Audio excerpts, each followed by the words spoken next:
This is Sam Black with Drafting Archetypes, and today we're going to be discussing Red-Black in Neon Dynasty. Notes are available for anyone who wishes to follow along and is a limited guru or above patron on patreon.com/drafting archetypes. So let's dive right in. Red-Black has an average win rate of 57.2%, which doesn't really mean anything outside of context. It's a little bit behind Golgari, Dimir, and Selesnya, so green-black, blue-black, and green-white, and above everything else. So pretty good. I mean, 4th out of 10 isn't amazing, but it's definitely closer to the top than to the bottom in terms of absolute win rate rather than number of decks above and below it. I think it's certainly a pretty good place to be. The reason that I don't find myself there more often is that the cards that it's looking for are not cards that have a lot of overlap with the things that other decks are looking for. You end up kind of needing to commit and prioritize different things a little bit more emphatically. It's difficult to pivot in and out of this archetype to other archetypes. There aren't a lot of adjacent strategies with smooth transitions. There are some things that you can do depending on how you start. You can exist in a Grixis artifact kind of space. You could exist in a flexible Black Ninjas kind of space. You could exist in an open-ended red aggressive kind of space for a little while. But you're going to need to commit sooner rather than later, and all of this is going to pair pretty poorly with green cards. And just if you are of a mind that is very much looking to get the most possible value out of green sagas, for example, there's going to be very little overlap in the cards that you're looking for in this kind of deck versus that kind of deck. And so I think that ending up in red-black frequently requires a bit of a different mentality and overall prioritization of which kinds of options you're giving yourself early in the draft. That said, it is a strong deck. There are some cards, of course, that point very strongly in this direction, since there are cards that are great here and it's a very different direction. Oni Cult Anvil being the loudest and most obvious, but Kumano Faces Kakazan is another card where if I start with that, red-black aggro would be a pretty good place to end up, and it's a very reasonable card to start with. Yeah, that's kind of neither here nor there once it gets to actually playing the archetype, but as far as just meta approach to when you should be drafting it, it's relevant. I think that how much you should be drafting it really comes down to whether you're more comfortable being aggressive or being controlling, where there are implications about being controlling that they involve navigating sometimes more unusual mana bases and ways to stay alive. And there are a lot of implied challenges that you need to be adept at navigating if you're going to try to this format more defensively. If you are more of an aggressive player, I suspect that you're going to take some of the more aggressive cards that put you into this archetype a little bit more highly and end up here more. Another thing that could put you here more is valuing removal more highly, because I think that this is a deck that values removal and uses it pretty well, where some of the mid-range decks are not necessarily prioritizing removal as highly. I think kind of the biggest principle about red-black that sort of is a shortcut to understanding all of the card rankings is that you want kind of the lowest curve you can realistically get. My first time drafting red-black, when I wasn't very familiar with the stats and stuff, I wasn't really sure if that would be true or not. Iron Apprentice and Simian Sling feel pretty low impact cards. There's some, circumstances where I could see those being good. In a lot of limited formats in history, they would be too low impact. So is this a set where I actually just want Iron Apprentice or not?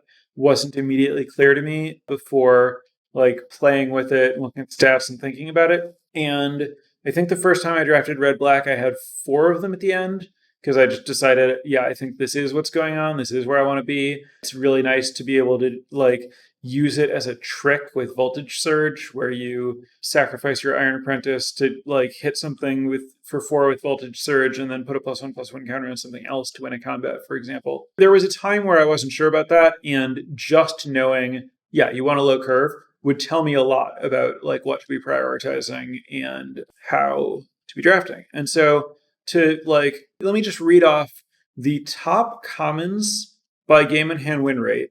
Akiba Reckoner Raid, Experimental Synthesizer, Virus Beetle, Kami's Flare, Clawing Torment, Iron Apprentice. That's the 1-mana Black Saga, the 1-mana red artifact that exiles the top card, and you can play it, and you can spend 3 mana to make a Samurai and play another card. Virus Beetle is the 1/1 that makes your opponent discard for 2 mana. Kami's Flare is the 2 mana, deal 3 damage. If you have a modified creature, deal 2 to the player. Clawing Torment is the 1 mana aura that makes a creature unable to block and does damage to its controller. Iron Apprentice is the 1 mana 1/1 that comes with a +1/+1 counter, and when it dies, you can put its counters somewhere else. All of those cost 1 or 2 mana. So the top 6 commons for red-black are all 1 and 2 drops. So that's what I'm saying, where that's the kind of thing that's informing this statement that you really want the lowest possible curve. The 7th, by the way, is Searchlight Companion, which costs a whopping 3 mana. So still pretty lean. Searchlight Companion, incidentally, jumping ahead a little bit, Searchlight Companion and Iron Apprentice are kind of the 2 hidden gems of this archetype. The 2 commons that are winning, not being played all that often and winning a lot. And I think people could have access to a lot more than they are playing. And people playing this archetype should probably be taking them more often. So the reason that red and black wants to prioritize having a low curve, I think part of that is Experimental Synthesizer. Experimental Synthesizer is the second best common in red and black, something you really, really want to prioritize, something red-black specifically wants to prioritize more than other archetypes. You have synergies with sacrificing it in addition to synergies with just playing it and being an artifact, and you're well-positioned to have a low curve. You have a lot of good cheap cards. Both your colors are offering good cheap cards that aren't necessarily available to other colors. Akiba Reckoner Raid is huge here, but also being able to really take advantage of Clawing Torment is another good example. Prioritizing Experimental Synthesizer and trying to get as much value out of it as possible implies having the lowest curve you can, not just because it's a card draw spell, but because, if you play it on turn 3, you presumably play it before you play a land, and so you can play any land, 1-drop or 2-drop, that you reveal after playing it. But if you reveal a 3, 4, 5, etc., you can't use it. And, the more expensive cards you have in your deck, the longer you want to wait to play the Experimental Synthesizer, the less value you're getting out of it, or you play it early and you're more likely to miss. Either way, that card's at its best, the lower your average casting cost is in a very, very direct way. Aside from just Synthesizer, there's also the fact of your positioning in the metagame. The thing that you are trying to do is punish other players for casting sagas, which can't block for a while, by pushing damage. And then when their first sagas start to transform into creatures, you can use removal spells. And then your opponent will be dead pretty soon because your creatures don't cost a lot of mana and do hit hard. It's very hard for you to win when your opponent starts flipping their more expensive sagas, and when they, get their mana going and they're casting their expensive, powerful cards from lots of different colors. You're really trying to go under people. Sometimes that's get them low and then have some kind of stable damage source and burn them out over time or something. But you definitely are not the player with inevitability. You are the player you are the beatdown in the classic who is the beatdown structure. And it's easiest to beat down when you have a low curve. And you really want to make sure that you're playing creatures on the first and second turns to really get in before your opponent gets to start blocking with their sagas. Big picture, just prioritize low curve, cheap cards, ideally with high power, to keep pushing damage as your opponent tries to start stabilizing. You would like artifact synergies, but they're not that important. The only common that really cares about like really high artifact density is Tawashi Songshaper, and that's not that high of a priority for you. Like it's a solid 2-drop, but it's not like it performs worse in red black overall than Inkrise Infiltrator. So if you just have other cheap creatures instead of that one, then you don't care that much about artifact count. There are some uncommons that are really good that make you care about artifact count, like Patchwork Automaton and to some extent Onicult Anvil. But the cards, specifically Scrapyard Steelbreaker, is a card that like tells you play a lot of artifacts, but Scrapyard Steelbreaker is too slow, too expensive. Actually, one of the biggest traps in the archetype, one of the cards that performs least relative to how much it's played. I think that you are, as far as like how much you should be prioritizing artifacts, I think you often want to exist less in a space where you're like, how many artifacts can I get? And more in a space where you're like, it's natural for me to play a bunch of artifacts, but I also, all of the sagas that are available to me are good, except for the 5-mana red one. And that means that I can have a good density of artifacts and enchantments to be able to take advantage of Kami of Terrible Secrets, which is kind of like your curve topper. But you shouldn't, like, Kami of Terrible Secrets isn't a huge priority, but you should position to play it. You should, like, it is not too expensive for your aggressive deck. It is very good if you're good at turning it on. I wouldn't go super far out of my way to like think of myself as a Kami of Terrible Secrets deck for the most part, but I do think that there is a way to draft red-black that's a little bit more about that. You still want to try to have a pretty low curve, but if you end up a little more removal heavy, then you can kind of like take advantage of the 2-for-1s offered by Kami of Terrible Secrets, maybe play it with some ninjas, get a little bit more controlling. I think there's room for that like slightly bigger red-black deck, but I think the slightly bigger red-black deck is about playing a small game rather than playing a big game, and this is important. The like slower red-black deck is about having a lot of removal rather than about having a large board. And Scrapyard Steelbreaker would be a good finisher if slower red-black were trying to play a big game.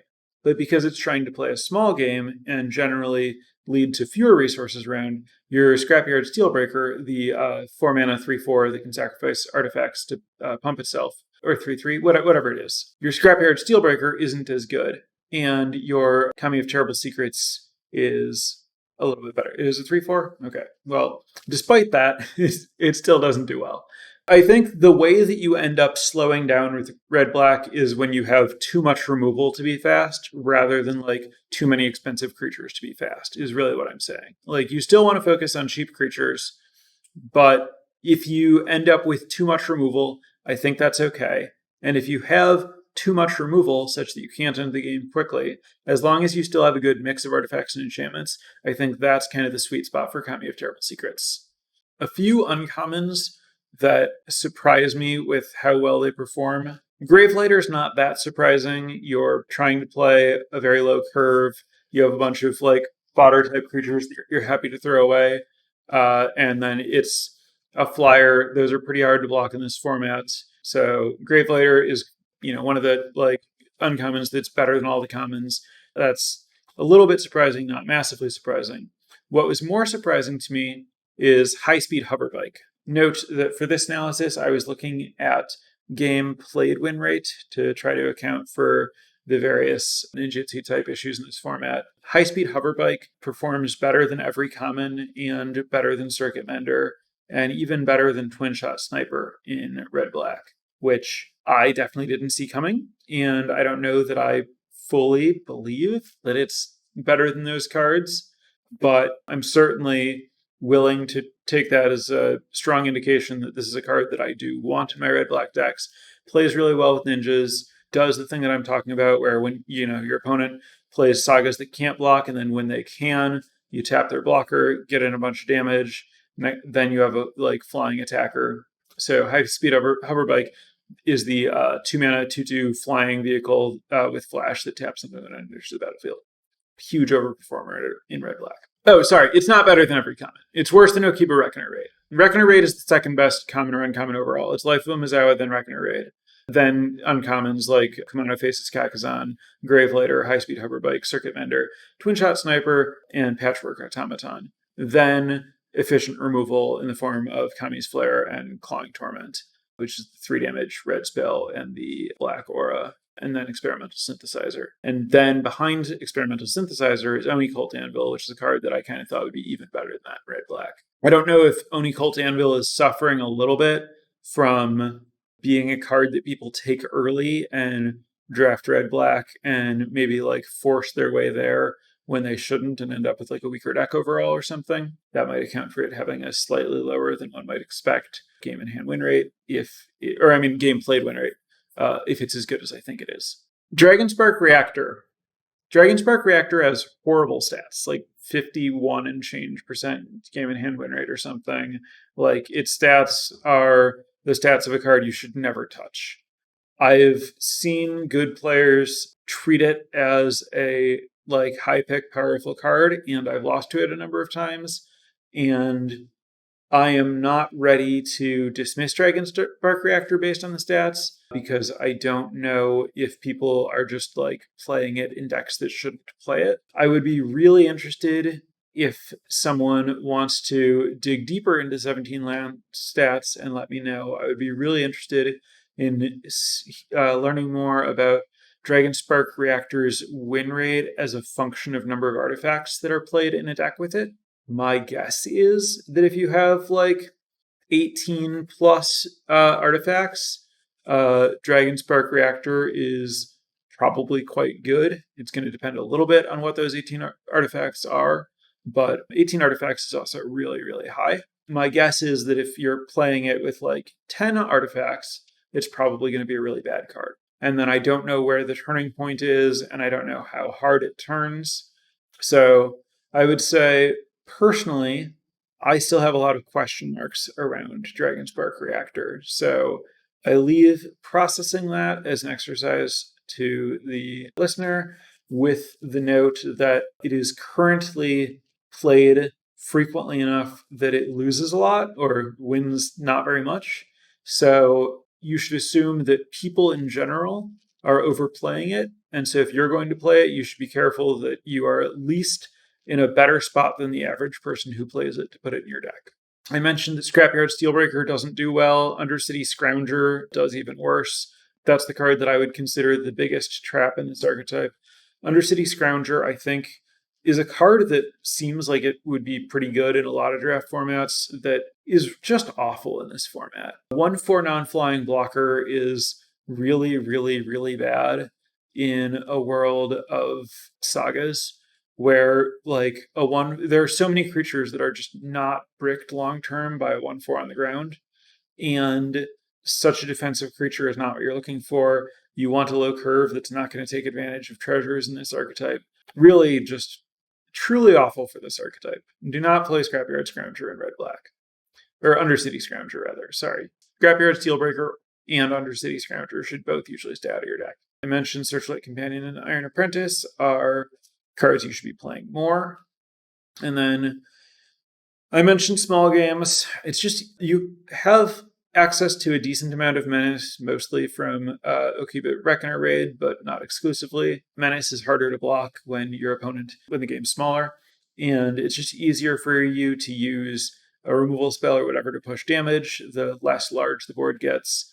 And you're also about committing to the board earlier. So if you play a creature, your opponent plays nothing, and then maybe you play another creature and your opponent plays nothing, and then from then on, you trade plays with all of their plays. Those first 2 creatures that you got put you ahead, and those just get in a whole bunch of damage while you're trading cards. But all of those cards that you're trading keep the game little. So you should generally very much be thinking about yourself as playing a small game, which to some extent implies that you want to trade off when you can, but pushing damage is more important than trading off just to trade off.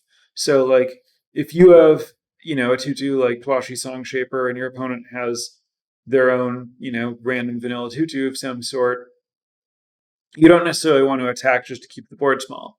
You might want to, wait, play another thing, use a removal spell in their blocker, attack with both to try to push more damage. But you want to play cards that have the ability to trade immediately. In some ways, you can think of this as just you're trying to push damage, and a removal spell, if you already have a creature in play, is somewhat analogous to a haste creature. Um, it's a little bit of a weird way of thinking about it, but it also kind of works. That removal spells are just haste creatures. This is almost more apparent if you're playing an aggro deck with haste creatures, and like if you've ever played just like a 2-mana 2/2 and then a 3-mana 3/2 haste, and your opponent has a 2/2, you learn really quickly that your 3-mana 3/2 haste was identical to a removal spell because your opponent just blocks it with their creature and your other creature gets through. And then the same works in reverse. A removal spell plays like the haste creature would as far as pushing damage goes. So they're just a good way to have a kind of immediate impact on the board that leads to damage being done to your opponent. Yeah, and then just to reiterate, the tools in red-black to win long games against other decks that start doing their long game plan, whether that's just flipping Visage Reaches Skyward and Tales of Seshiro and making huge creatures, or whether that's using Season of Renewal loops to get back everything you've killed. Whatever they're doing, drawing cards with blue cards in any capacity, whatever they're doing long is almost certainly better than whatever you're doing long, unless whatever you're doing long is literally just going after their life total with something like Untitled Anvil or Dragonspark Reactor, or even just like, oh, well, you haven't dealt with my flyer and it's going to attack you a few more times, then you're going to be dead. But the long game prospects for red-black are worse than the long game prospects for other decks, so you should try to play short games. Pretty straightforward archetype in terms of just like, yeah, you're the beatdown, removal is good, low curve. That's what I was able to find to dive deeper there. So let me open this up to questions from Twitch chat while I'm waiting for anyone to resubmit any questions they may have had that I haven't addressed or anything that you haven't offered up yet. I'd like to thank the newest patrons of patreon.com/draftingarchetypes: Raphael, Xavier, Fred, Hamani, Matthew, Ariel, Fernda, AK, and Andreas. Thank you so much, all of you, for the support. Really good week for getting new patrons. Makes me feel really good about what I'm doing here. If anyone else is interested in checking out the benefits that we offer, I'm seeing why those people might have chosen to support the program, check out patreon.com/draftingarchetypes. Also, to reiterate, I do offer personalized coaching, and I do offer a substantial discount to patrons of the podcast. The discount is such that if you subscribe to the Patreon for 1 month and book one coaching session, regardless of which tier you choose, I believe you'll come out ahead. So if you're interested in all that, be sure to check out that website. All right, questions. First, do I always play 17 lands in draft? No. In this format in particular, I very frequently play 16. Part of that is that I play a lot of Commune with Spirits, and that makes me want to lower my curve. But also, I would say red-black very frequently wants to play fewer lands because when I said lower my curve, I meant lower my land count with Commune with Spirits. Red-black has a low curve and also a decent number of colorless cards, which decrease the intensity of your mana requirements, let you get away with potentially keeping hands that only have one color of mana, which is a big problem with lowering your land counts too much. I believe that when I've played red-black, I have played 15 or 16 lands rather than 17 lands usually. So I both don't always play 17 in general, don't always play 17 in this format, and more specifically, don't always play 17 in this archetype, and suspect that 16 is more common. Onicult Anvil is significantly higher up the rankings in game and hand win rate than game played win rate. It can't be getting pumped by ninjutsu, so that suggests you're right that it's good, but putting people into red-black too often. I agree that that is what that suggests. It also suggests that there are deck building costs to maximizing Onicult Anvil, and that people are paying those deck building costs. So specifically, people are putting extra artifacts in their deck that aren't necessarily very strong. like for example, Chain Flail Centipede. That makes their deck overall a little bit weaker, but makes them win when they draw an Occult Anvil because that card itself is so strong, especially if you've gone a little bit out of your way to support it. Can I cover again what my picks look like when not sure if this is the deck you're in yet? What are the flexible cards? Right. So the flexible cards, like a lot of the good uncommons in this deck are just generally good uncommons. So to go over the best commons and uncommons in this archetype, in order of game played win rate, we're looking at Life of Toshiro Mizawa. I'll take that first pick, if there's not like a great rare, basically anytime, doesn't put me in anywhere in particular. I could be this deck, I could be something else. Okiba Reckoner Raid, same situation. Kumano faces Kakazan. That's a little bit more narrow. It's going to put me into red aggressive decks, but still a reasonable place to start and doesn't lock you into black in any way. Gravelighter, another flexible, strong black card. It's going to be a little bit better in this kind of space than most places, but it's good all around. High Speed Hoverbike, aggressive card, good with ninjas, fairly flexible in that it's an artifact. A Circuit Mender, literally just good in every deck. Twin Shot Sniper, good in every red deck, potentially splashable. Patchwork Automaton, good anytime you can play a lot of artifacts. Kami's Flare, generically good if you're playing red. Clawing Torment. Now we're getting a little bit more narrow. Clawing Torment is only good if you're an aggressive black deck. That's going to make me a little bit less inclined to take it early. That's going to be more once I know this is what I'm doing.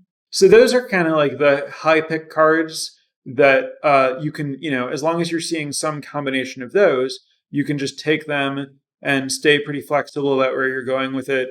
Wait a little while to commit. Maybe if you have, two of those that are like in black and colorless, and then you see one that's red, you're like, oh, okay, I should be red, black here. I have these just generally strong cards that'll work well in my aggressive deck, and I can pivot into like being black and red aggro. Experimental Synthesizer, Virus Beetle, Kami's Flare, those are like also pretty flexible. Searchlight Companion, Twisted Embrace are pretty flexible. Voltage Surge, a little bit more narrow, but not too narrow. Kami of Terrible Secrets. The narrow cards are really things like Iron Apprentice, Simian Sling, to some extent Inkrise Infiltrator, Clawing Torment, Rabbit Battery. But I think that those narrow cards are really like, they make up a minority of your deck. So it's not that hard to, while you're in especially black, stay a little bit flexible and then end up kind of moving here if red is open. For me, that's the more likely way that I would get here because red is a little bit less flexible. You get fewer picks down before you have to start taking, the removal. Sometimes it goes late, sometimes it gets taken early. You can take the removal spells and think of yourself as a little bit flexible. But once you get past the removal spells where it's like, okay, well, aside from experimental synthesizers, I'm going to start taking, simian slings and other aggressive creatures. It's like, okay, well, there's nowhere I can go with here. Like I'm, an aggressive red deck. Whereas, yeah, if you start with black and then you see red late or in the middle of the pack, that would be a good way to have a more flexible mindset and pivot into this rather than being here because you're trying to draft an aggressive deck. Does Reckoner Raid giving Hoverbike Menace possibly inform its high win rates? How might that impact the 4/3 vehicle with Crew 1? So I think the Hoverbike is like pretty hard to block anyway. Like, yes, Flying Menace is really unblockable, like not literally unblockable, but most of the time your opponent's not going to be able to block it. But Hoverbike is going to connect most of the time anyway, such that I don't think that a huge portion of its success is specifically being drawn with Reckoner Raid. I do think that giving Brute Suit Menace is like a slightly bigger deal. Brute Suit getting Menace is pretty nice. Having multiple Reckoner Raids could reasonably make you prioritize Brute Suit a little bit more highly. What are the recommended finisher cards to pick up in red-black? At the top of your curve should be Ironhoof Boar, and that's kind of like the only thing that you want to play that's more than 4 mana that isn't a rare or mythic. And then you want to play very, very few like cards that cost 4. Twisted Embrace, Kami of Terrible Secrets, Mukkatai Ambusher are the like good 4 mana commons. It's okay to play like the 5/5 ninja. It's not great, but it's fine. That's another like finisher type card, I guess. Honestly, though, like What are the recommended finisher cards to pick up in red black? My real answer is Clawing Torment. Like, your starters are like your cheap creatures that apply pressure to your opponent, and then the finisher is just Clawing Torment to be like, okay, you can't block, push damage, you can't stabilize because your creature is going to continue doing damage to you. I'm not trying to block it anymore. Like, this is going to burn you out and let me keep attacking. Which is to say that you shouldn't be thinking of finisher as like expensive card. You should be thinking of finisher as thing that's going to let you close out a game. And the way that red black closes out a game is by stopping the opponent from blocking your little creatures with their big creatures. So like your removal spells are really more like finishers. And then Clawing Torment is the most that way because it's also doing extra damage. Related to my answer there, what are my thoughts on Clawing Torment in red black? I think that it's quite good in most red black decks. I think it's really good if you're aggressive. I think red black is usually aggressive. I think that it's like often better than one mana kill a creature. The damage that it's pushing matters a lot. There are certainly, it is really bad if you're behind. It's really bad if you're not actively ahead. It's really bad if your opponent has a ninja. Clawing Torment can definitely backfire. It's dangerous to play too many of them. It's dangerous to play it if you have too much removal. But it's really, really good if you have, like a lot of Reckoner raids and other aggressive cards.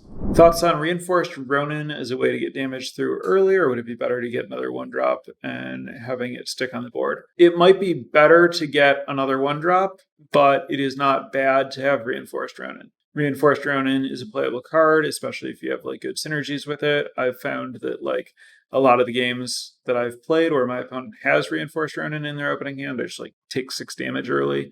They are a little bit like, I start low, they start a little bit behind where they should start as an aggressive deck. I think it like works out fine for them, but not amazing. I think that the stats on Reinforced Ronin are fine, but not amazing. Obviously, it's better if you have synergies with it. It's great with Anvil. But I mean, even something like Tawashi Songshaper is like a not irrelevant synergy. Do I think that across the board, aggressive decks want removal more than mid-range control decks in the format? Or does it depend more on the archetype? It depends more on the removal spell to some extent.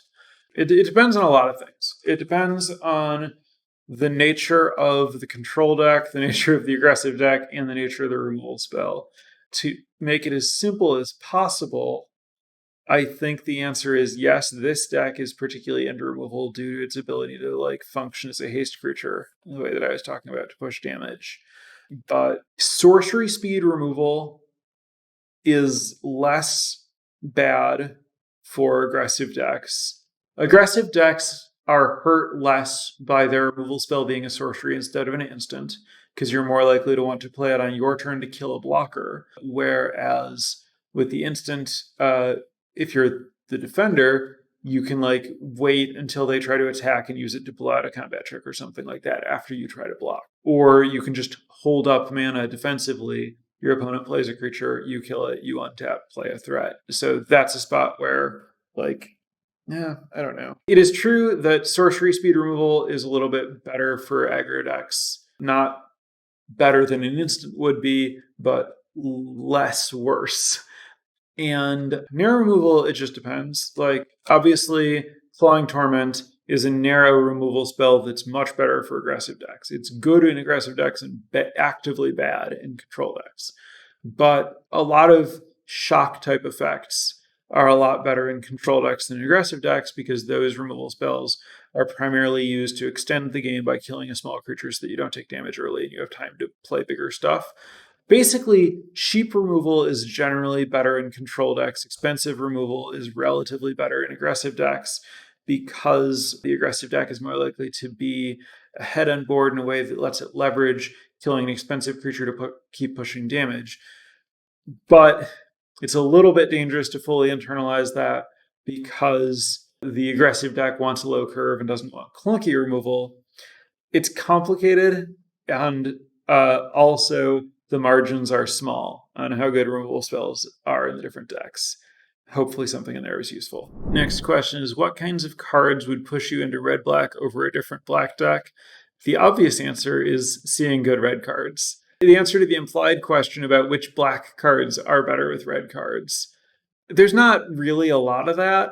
I suppose Like, Kami of Terrible Secrets is a little bit in that red is a good way to get artifacts, which are generally the things that are hard to get for Kami of Terrible Secrets. Clawing Torment, obviously, I've talked a lot about as a card that would like to be red because red is aggressive in a way that most of the other black archetypes aren't reliably. But I think it's less, oh, these black cards put me into red-black, and more, I was black and then I saw good red cards and they put me here. And I think, as I mentioned, that's very much the way the story is usually going to be, at least for me, based on priorities that I have early in a draft, is I'm going to start black and go red rather than starting red and going black. Next up, is there any splashability at all in red-black, and what cards are strong enough to even consider it? It is always hypothetically possible to splash in this format because there are common dual lands, and you can get enough of them to make your mana work. The cost to playing common dual lands in red-black is high because they are tap lands. So you would still prefer to avoid it, but I imagine that there are cards that are strong enough to consider splashing. Cards that I would think about include Michiko's Reign of Truth, or Michiko's, whatever, the 2-mana white saga that pumps a creature for artifacts and enchantments. Also, the blue 4-mana rare saga that bounces something, draws a card, and becomes a 3/3 flyer. And any of the like truly busted bombs that have a single pip, so maybe even like Jugen Saga, those are the cards that I would consider. I would not take any of them over a strong red or black card, and I don't know if I would take them at all if I didn't just like already have like a haven that I picked up when I didn't know that I was going to be red black or something. You should be splashing very rarely in red black. Thoughts on Shattered States Era? Steel sack is pretty expensive here, but its stats are less bad in red black than across the board. Less bad in red black, but I believe still not good. And I think that there are not a lot of ways to sacrifice things that you steal unless the things that you steal are artifacts. And those that exist are pretty expensive. I think that you might be able to use it just as like, I'm playing an aggressive deck and I could use a threat as a finisher. I intend to mostly avoid it. And I think the 5-mana red Kami is like a better like 5-mana finisher type card in this archetype than that is, and I would try to avoid both of them. Would I splash a third shrine into an otherwise 2-color deck? Definitely not like if you're saying I have a red and black deck that has a red shrine and a black shrine, would I splash a white shrine in that deck? I don't think so. And white is the one that's most likely. Like there's no way I would splash a green or blue shrine. I am unlikely to splash the white shrine. I'm more likely to just cut the red and black shrines. Toad Rider is one of the highest cards in the archetype. When playing that card, is it right to use duels solely to use its unblockable ability? You could throw one in there. I don't think it's a priority, but it probably would be like worth playing one if you have a Toad Rider, I guess. I'm not totally sure about that. I don't think it's going to matter a ton either way, whether you do or not. Should you consider not playing the red-black duel in a red-black deck? I do think that you should consider it. I suspect that I would usually play the first one, though it does depend on how many 1-drops I have. Someone, possibly you, mentioned that it has a -4 improvement when drawn, which is a little bit misleading because of the fact that red-black cards in general are going to have a negative improvement when drawn, because red-black is trying to play short games and it's more likely to see cards in longer games. Bloodfell Caves isn't going to like actively make it win more.